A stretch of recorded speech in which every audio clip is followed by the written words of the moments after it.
1, 2, 3, 4. Take Hey guys, Take 105 guys. Welcome back to the channel.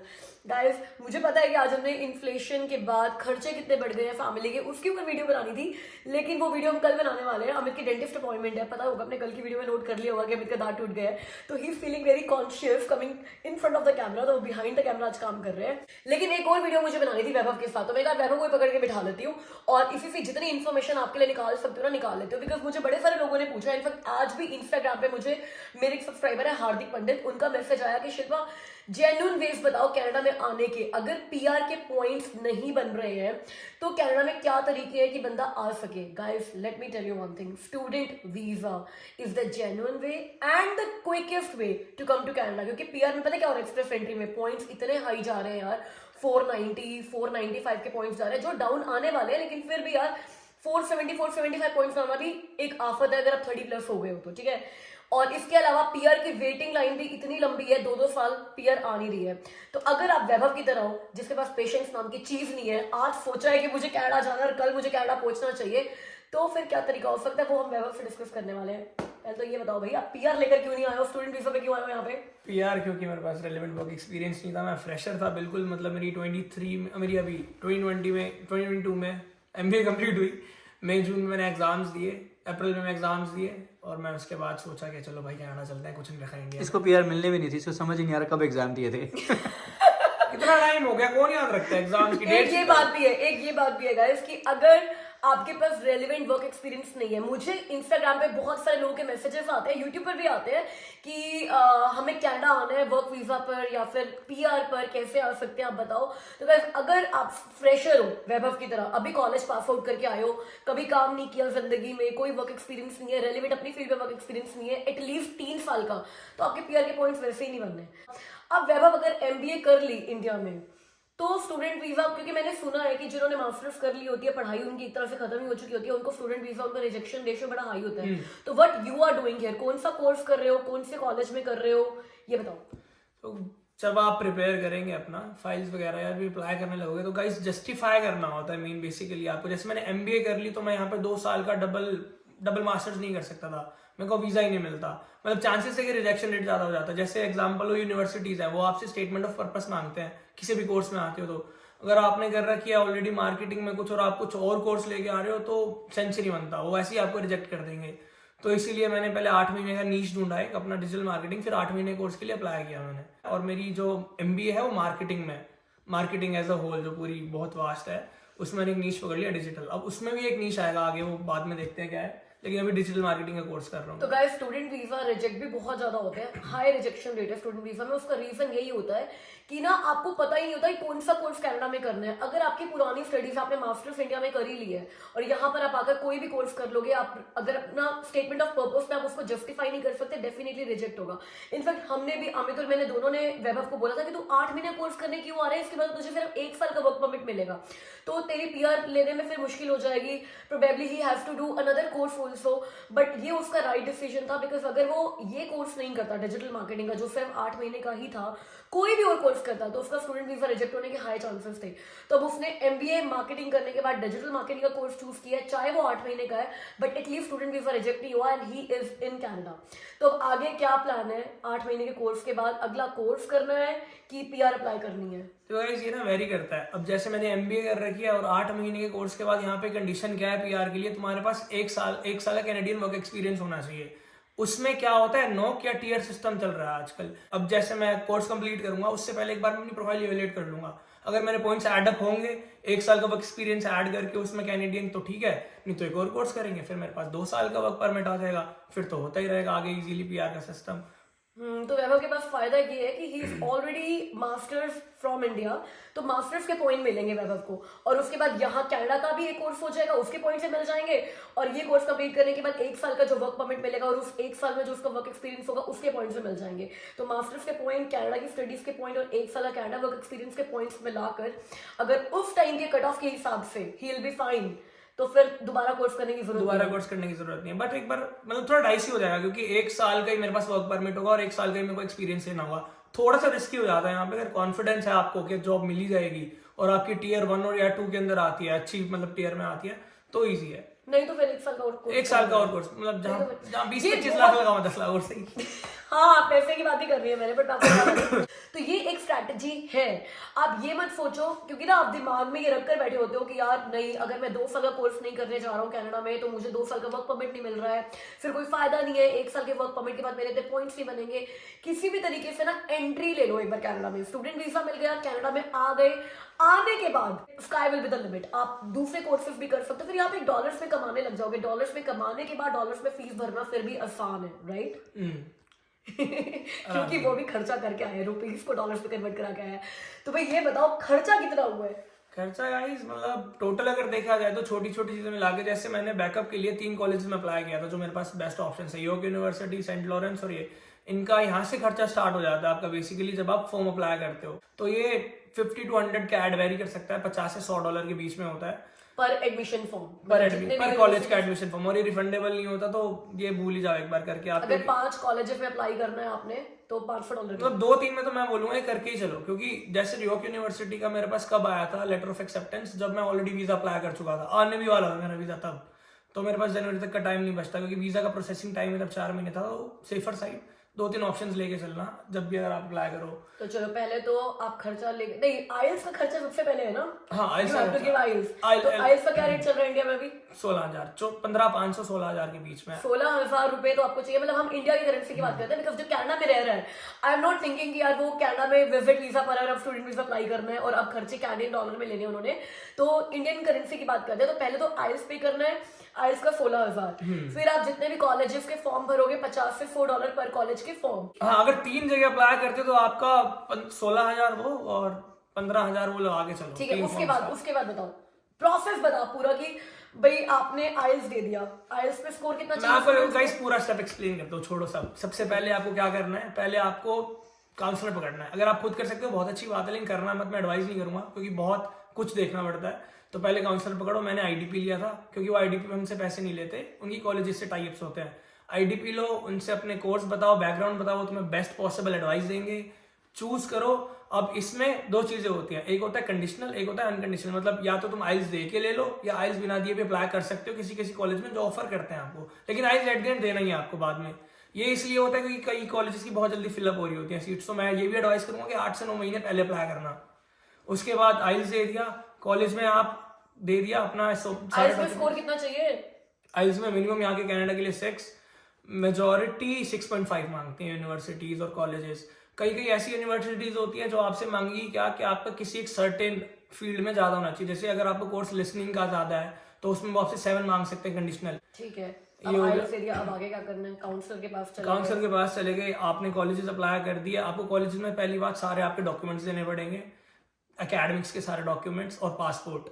ये दे दिया, उसके बाद आपके पास आ जाएगा लेटर ऑफ एक्सेप्टेंस। उसके बाद आपका यहाँ से मेन वीजा का फाइल बननी स्टार्ट होती है। लेटर ऑफ एक्सेप्टेंस कॉलेज से आता है, जो भी कॉलेज आपको एक्सेप्ट करता है। आपने 4 कॉलेज में अप्लाई कर दिया, उनमें से जिस भी कॉलेज ने आपको एक्सेप्ट कर लिया अपने कोर्स में, that college will send you later of acceptance. इसका टर्न अराउंड टाइम भी 1 से 2 महीने हो सकता है किसी भी कॉलेज का। मिनिमम 4 वीक्स से 4 to 6 वीक्स वो मांगते ही मांगते हैं। तो लेके चलना, ये भी कंसिडर करके चलना जब भी अप्लाई करो। मेरी तरह मत आना कि सिर्फ 2 कॉलेज हो आपके पास अप्लाई करने के लिए, मतलब जनवरी में जाना तो जुलाई में अप्लाई कर रहे हो, नहीं करना ऐसे। हाँ, बिकॉज वैभव ने तो रिकॉर्ड टाइम में सब कुछ कर लिया भाई। जुलाई में आईडीपी गया और दिसंबर में हमारे पास यहाँ पर बैठा हुआ था। इजी गाइस, मतलब उम्मीद ही नहीं थी वीजा आएगा, क्योंकि सारा काम ऐसे हंसी मजाक में किया है मैंने बिना सीरियस हुए, क्योंकि एमबीए तो कर ही चुका था मैं। ठीक है, बाहर जाना था, He was just trying his luck, है ना? चलो ठीक है, अब कॉलेज लेटर ऑफ एक्सेप्टेंस आने के बाद हम कैसे स्टूडेंट वीजा की फाइल बनाएंगे? क्या क्या डॉक्यूमेंट्स लगते हैं उसमें? लेटर ऑफ एक्सेप्टेंस आने के बाद आप जब वीजा, अपना आईआरसीसी का पोर्टल है, आपका जो एजेंट होगा आपको एडवाइस करेगा। एक बहुत लंबी चेकलिस्ट होती है, उस चेकलिस्ट में बहुत सारी चीजें होती हैं। वैलिड पासपोर्ट जो पहला होता है, फिर उसके बाद आपको, मतलब मैं सीक्वेंस में तो नहीं बता रहा, लेकिन आपको वैसे बता रहा हूँ मैं, जो जो चाहिए होता है आपको। GIC, proof of funds. GIC क्या है? जीआईसी है गाइस आपका, जब आप आते हो यहाँ पे एज ए स्टूडेंट, तो आपको यहाँ की गवर्नमेंट को फंड्स दिखाने होते हैं कि आप यहाँ पे आके सर्वाइव कर जाओगे, इररिस्पेक्टिव टू आपको जॉब मिले ना मिले। तो 1 साल का भी चल रहा है $10,000 मिनिमम वो मांगते हैं, 1 सेमेस्टर 1 साल का। मतलब तो वो तो आपके बैंक अकाउंट में $10,000 आपके सर्वाइवल के लिए जीआईसी अकाउंट आपको यहाँ पर खुलवाना है बैंक में। किसी बैंक में जीआईसी अकाउंट खुलवाओ और उसमें $10,000 अपने 1 साल के सबमिट कराओ। ये तो मिनिमम आपको चाहिए। $10,000 इज इक्वल टू 6 लाख रुपए इन इंडिया। 6 लाख टैक्सेस लगा के 6.25 6.50 तक पहुंच जाएगा आपका, क्योंकि वहां पे आपको वो भी अगर फीस भर दोगे कॉलेज की तो उसके बाद आपको 5% TCS भी कटता हूँ इंटरनेशनल पैसे भेजने तो का। मतलब अभी तक हम यहाँ पर पहुंचे ना, 6.5 लाख का खर्चा तो आपका हो चुका है। अभी हमने कॉलेज की फीस भरी नहीं है, वो हम बाद में बात करते हैं। तो 6.5 लाख तो यूं ही खर्चा हो गया, ठीक है। हाँ, लेटर ऑफ एक्सेप्टेंस से बात है, उसमें भी कॉलेज की फीस की डेडलाइन भी होती है, ये भी देख के ध्यान रखना। और अगर नहीं अरेंज कर सकते फंड्स तो कॉलेज को पहले ही बता देना, टाइम मत लगाना कि नहीं हो पा रहा था, क्योंकि वो आपको फिर डेफर कर देंगे, आपको सीट ही नहीं मिलेगी। ठीक है, चलो फिर अब हम वीजा लगा रहे हैं तो GIC चाहिए हमारे को, आपको पासपोर्ट चाहिए, वैलिड लेटर ऑफ एक्सेप्टेंस चाहिए। पासपोर्ट, आपको अपना फाइनेंशियल इंस्टीट्यूशन से मेक श्योर कि आपके पास अच्छे रिकॉर्ड्स, फाइनेंशियल रिकॉर्ड्स, आपके ITR वगैरह, जिसको भी आप स्पॉन्सर बनाओगे, मम्मी पापा का जिसको भी, उनके पास स्टेबल बैंक अकाउंट में 4 से 3-4 लाख रुपए जितना भी हो सके मैनेज हो 5-6 महीने की स्टेटमेंट में, क्योंकि ये भी वेरीफाई होता है। फिर आपको कनाडा तो फंड्स भेजने हैं ही, स्कोशिया बैंक है, CIBC, वेस्ट है आजकल जो चलते हैं सबसे ज्यादा, बाकी एजेंट भी आपको एडवाइस करेगा। तो इसके बाद और आपको क्या चाहिए होता है, आपको आइल्स का भी चाहिए होगा, आपको ई-मेडिकल कराना होगा। ई-मेडिकल क्या होता है, आपकी IRCC की जो वेबसाइट है, कनाडा की जो वेबसाइट है इमिग्रेशन वाली, उस पर एक लिस्ट होती है, वो आपको आपका एजेंट दे देगा, या आप जब वीजा अप्लाई करोगे तो उस पर आपको देखेंगे वहाँ पे सर्टिफाइड मेडिकल सेंटर्स हैं जहाँ पे आप जाकर अपना टेस्ट कराओगे, बॉडी चेकअप। बेसिकली आपके उसमें टैटूज के बारे में पूछा जाएगा, और कोई जीन्स की डिसीज है वो भी पूछी जाएगी। मेरे बहुत सारे थे। एक बेस्ट चीज बता दो गाइस, आपको क्या हुई है रिसेंटली, पर टैटू का आई गेस 1500 से 2000 रुपए लगता था टेस्ट का, पर टैटू का, और मेरे पास 5-6 टैटूज हैं। तो अब रिसेंटली उन्होंने कैंसिल कर दिया फीस। आप मतलब पूछते हैं कि कहाँ का टैटू है, हाँ, लतीशा का मुझे मैसेज आता है, दीदी टैटू के पैसे लगते हैं कि वैभव को तो पूरी बॉडी टैटू है। तो ये कैंसिल हो गया, अब नहीं पूछते यहाँ पे। पहले तूने टेस्ट किया कि नहीं किया? नहीं, मैंने नहीं किया, बस ये मैं खुश हो गया भाई, मैंने 3-4 बार कंफर्म किया पहले। हाँ, लेकिन अब वापस से कोविड भी आ गया, तो मेक श्योर के वैक्सीनेशन सर्टिफिकेट और बूस्टर डोज भी मांगेंगे अब। तो ये आपको जब वीजा अप्लाई कर रहे हो तो ये ई-मेडिकल वगैरह सारा दिखाना है। हाँ, ये आपका प्रोसेस है वीजा अप्लाई करने से पहले, मतलब चेकलिस्ट होगी आपके पास 8 से 10 डॉक्यूमेंट्स की। उसमें आपके कुछ डॉक्यूमेंट्स होंगे, जैसे फैमिली इंफॉर्मेशन फॉर्म्स होते हैं, आपकी नेशनैलिटी के फॉर्म्स होते हैं, 3 फॉर्म्स वो होंगे 8-9 डॉक्यूमेंट्स में से। एक आपका ई-मेडिकल होगा, एक आपका GIC होगा, एक आपका बायोमेट्रिक होगा। बायोमेट्रिक की डेट भी ले लेना साथ के साथ। बायोमेट्रिक की डेट वैसे तो बहुत छोटा प्रोसेस है, जल्दी ही मिल जाती है। तो बायोमेट्रिक तो आई गेस वीजा अप्लाई करने के बाद होगा ना? नहीं, पहले ही होगा। पहले आपका बायोमेट्रिक भी होगा। डेट लेनी पड़ती है बायोमेट्रिक की वीजा अप्लाई करने, मतलब जब आप वीजा की जब आप फीस भरने लगोगे उसके बाद पहला प्रोसेस होगा आपका, जब आप फाइल कंप्लीट कर लिया आपने, जो मैंने भी डॉक्यूमेंट्स बताए 6-7, इसके बाद आपका बायोमेट्रिक देना होता है। तो जैसे ही आप फीस सबमिट करोगे वीजा की फीस के साथ बायोमेट्रिक की फीस भी जाती है। तो लगा लो वीजा का ही प्रोसेस ही है वो, साथ के साथ आपको जल्दी से जल्दी डेट लो। जैसे मैंने 15 सितंबर को अपना वीजा की फाइल डाली, बायोमेट्रिक की 20 की डेट ले ली मैंने, गया मैं करा के आया, फिर वहां से मेरा प्रॉपर मेरा वीजा लग गया, मतलब स्टार्ट हो गया प्रोसेस, चला गया IRCC के पास मेरी फाइल, IRCC और वीजा की फीस कितनी है? वीजा की फीस 6000 कुछ लगी थी, $100। और बायोमेट्रिक की फीस भी $100। $50 बायोमेट्रिक की थी और 100 कुछ थी, तो मतलब पूरा टैक्स लगा के $150 के आसपास, 120 से $150 के बीच में मेरा लगा था। ठीक है। और कॉलेज की फीस कितनी भरी 8 महीने के कोर्स के लिए? पहले गाइस देखो किस्मत ही खराब है, मतलब अगर मैं 1 साल पहले आ जाता यहाँ पे, अगर MBA वहां से ना करता मैं, मेरा सीधा MBA की फीस का ही बच जाता है इंडिया की, क्योंकि पहले जब मैंने देखा था तो 12,000 कुछ फीस थी। कोविड के 1 साल में ऐसा खराब हुआ है, सीधा 18,601 फीस हो गई सेम कोर्स की, 12,000 से कैनेडियन डॉलर। ये कोर्स की फीस है, पूरे कोर्स की, 8 महीने कोर्स की। हाँ, तो 11.5 लाख कुछ, मतलब 11 लाख कुछ बनता है, ये मेरा बना था 12 लाख टैक्स वगैरह मिला के। तो फीस यहाँ पे ना आपके कोर्स के हिसाब से, कि आप 2 साल कोर्स करने आ रहे हो, फीस तो आपको 1 सेमेस्टर की भरनी है ना। हाँ। अगर आप मतलब चाहे 2 साल कोर्स करने आ रहे हो, फीस आप 1 सेमेस्टर की या फिर 1 साल की फीस भरोगे, तो आपको सारी फीस एक साथ नहीं देनी। तो fees could be anywhere from $18,000 to $25,000। Minimum ये चल रहा है यहाँ का, हाँ, 1 साल के कोर्स का 15 से 18 तो चल ही रहा है। $18,000 $20,000 आप 1 साल की फीस मानकर चलो, जो कि इंडियन करेंसी में हो गई 12-13 टैक्स मिला के 12 लाख के आसपास, 12-13 लाख रुपए हो गई। तो 12-13 लाख आपको कॉलेज की फीस भरनी है, 6 लाख आपको GIC के अंदर दिखाने हैं, और फिर जैसे आपका वीजा प्रोसेसिंग और जो ये फॉर्म्स की फीस और आइल्स वगैरह के 40-50 हजार अपने अलग रख दो। और उसके बाद यहाँ पर रहने का हॉस्टल, तूने हॉस्टल के भी तो पे किया ना? हाँ गाइस, जैसे यहाँ पे अब मैं इंटरनेशनल स्टूडेंट था, तो यहाँ पे तो चलो मेरे पास रेजिडेंस है कि रहने के लिए टेम्परेरीली, लेकिन मेरे को वहाँ पे रेजिडेंस नहीं मिल रहा था। लाइक अननोन बंदे सारे ऑनलाइन में देख रहा था, कुछ पता नहीं कहाँ हाउसिंग मार्केट कैसे क्या सीन है।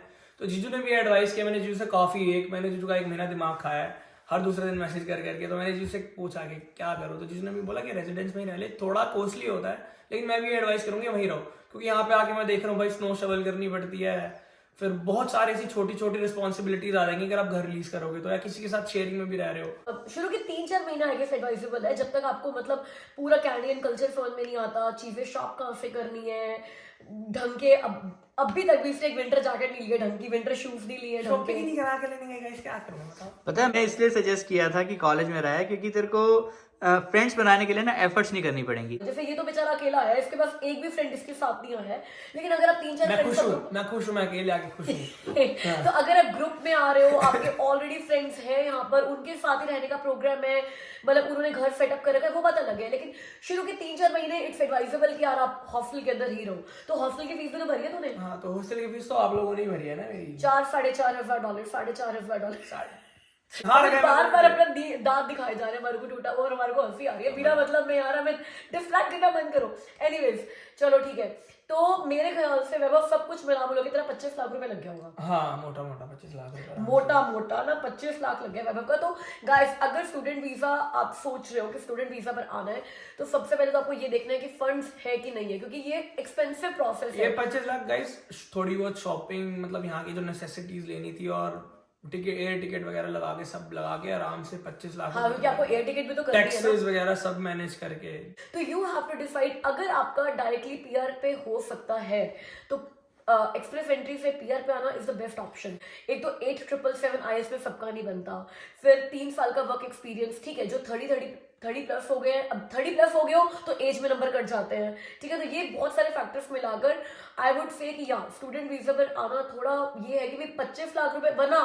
अभी जो मुझे हार्दिक पंडित जी ने बात बताई, उन्होंने अपने एक फ्रेंड की बात बताई कि मेरा फ्रेंड आ रहा है कनाडा में, विजिट वीजा पर आ रहा है कनाडा में, 33 लाख रुपीस देकर एजेंट को, और यहाँ पे एजेंट विजिट वीजा से वर्क परमिट में वो कन्वर्ट कराएगा। तो इफ दिस द जेन्युइन वे, यार देखो यहाँ पर आप वर्क परमिट पर आ सकते हो, ऐसा नहीं आप नहीं आ सकते, वर्क परमिट पे आ सकते हो, PNP लेकर आ सकते हो, लेकिन उसके लिए ना आपको you have to find certain agents, ठीक है। मैंने ऑन रिकॉर्ड बोल दिया कि एजेंट्स इतना पैसा मांगते हैं, I don't know if it's right और रॉन्ग, लेकिन इसमें लॉयर की फीस होती है, एजेंट की फीस होती है, जो पेपर वर्क उनको करना होता है वो भी होता है। It is also not the cheapest way. और उसमें ना डर भी लगता है कि व्हाट इफ एजेंट नकली निकल गया, व्हाट इफ एजेंट पैसा लेकर भाग गया।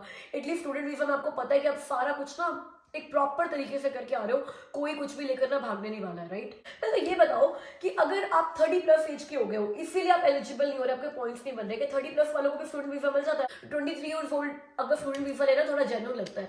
अब मैं जाकर इंडिया में स्टूडेंट वीजा लूंगी तो मुझे मिलेगा, ये भी तो एक बात है ना।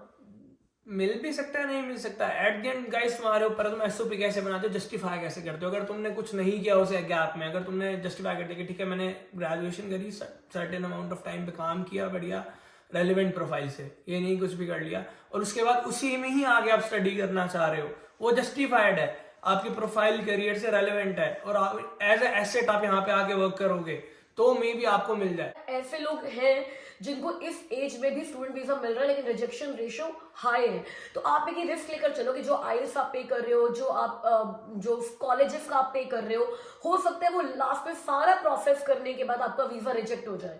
तो इतना सा रिस्क आपको लेना पड़ेगा, राइट।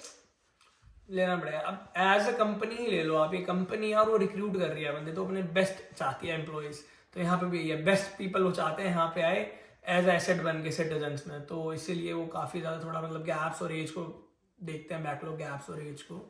तो गाइस आज की वीडियो के लिए इतना ही। मेनली मुझे पता है कि ये मेरे रेगुलर चैनल के फॉर्मेट से थोड़ी सी डिफरेंट वीडियो थी, मगर ये एक रिक्वेस्टेड वीडियो थी जो मुझे बनानी थी। भाई देखो जहां पर इन्फॉर्मेशन मिलती है ना, वहां से इन्फॉर्मेशन ले लेनी चाहिए। हो सकता है आप में से बहुत सारे लोग हैं जिनको इस इन्फॉर्मेशन की जरूरत नहीं है, या स्टूडेंट वीजा पर आने के लिए वो नहीं सोचे थे, लेकिन हमने भी आज जगह से कुछ लर्न किया कि हमें आज तक ना स्टूडेंट वीजा का प्रोसेस एक्चुअली बताओ तो पता ही नहीं था। कितने लोगों ने हमें बोला कि स्टूडेंट वीजा पर वीडियो बनाओ, लेकिन कोई स्टूडेंट कभी टकरा ही नहीं यार कि जिससे ऐसे 1-on-1 बैठकर फ्रैंकली कैंडिडेट वे में सारी इंफॉर्मेशन निकाल सके। ये है कि भी चाहे आप कनाडा में हो, अब इस वीडियो के बाद at least you have some information. कोई इंडिया से, पाकिस्तान से, एशियन कंट्री से, जहां पर भी हमारे व्यूअर्स है, कोई कॉल करके पूछता है आपसे भी, तो आपको कम से कम या तो कोई रेफरेंस है तो इस वीडियो को शेयर जरूर करना अपने लोगों में जो भी कनाडा आने के बारे में सोच रहे हैं, तो एटलीस्ट हमें इंफॉर्मेशन मिली है जिसके ऊपर हम आगे बात कर सकते हैं।